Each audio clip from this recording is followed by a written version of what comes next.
చిత్తూరు జిల్లా మొరకంబట్టిలోని సీతం కళాశాలలో ఇటీవల జరిగిన విద్యార్థుల ఆత్మహత్య ఘటనలపై బీసీవై పార్టీ వ్యవస్థాపకుడు బోడే రామచంద్ర యాదవ్ విద్యార్థులతో ముఖాముఖి నిర్వహించారు. వారి యొక్క సమస్యలను నేరుగా అడిగి తెలుసుకున్నారు.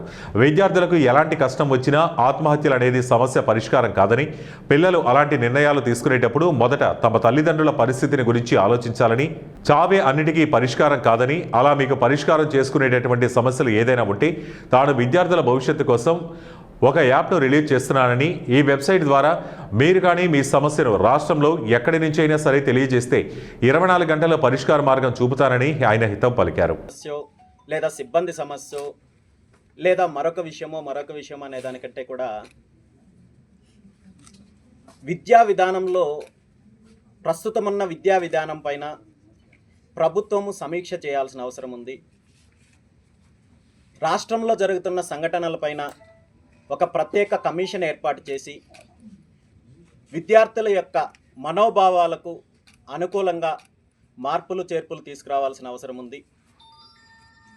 దాంతోపాటు విద్యార్థులకు కేవలము వాళ్ళకు సంబంధించిన సబ్జెక్టును బోధించడమే కాకుండా వ్యక్తిత్వ వికాస కార్యక్రమాలు, ట్రైనింగ్స్ లాంటివి, స్పోర్ట్స్లో యాక్టివిటీస్ పెంచడం లాంటివి చేయడం ద్వారా ఇలాంటి దురదృష్టకరమైన సంఘటనలు జరగకుండా ఉంటుంది అనేది నా అభిప్రాయము.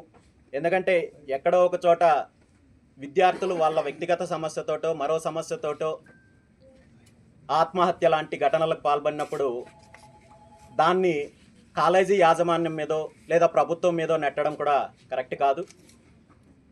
అలా చేసినప్పుడు ముఖ్యంగా వాళ్ళు అలాంటి నిర్ణయం తీసుకునే ముందు ఆలోచించాల్సింది ఏంటంటే వాళ్ళ మీద ఆధారపడ్డ వాళ్ళ కుటుంబము, వాళ్ళ తల్లిదండ్రులు, వాళ్ళు చేసేది మొట్టమొదట అన్యాయం చేసేది వాళ్ళ తల్లిదండ్రులకు అనే విషయాన్ని వాళ్ళు గుర్తించినట్టయితే ఇంత దూరము ఇలాంటి నిర్ణయాలు తీసుకోకుండా ఉంటారు. ఆ విధంగా విద్యార్థులను తీర్చిదిద్దాలంటే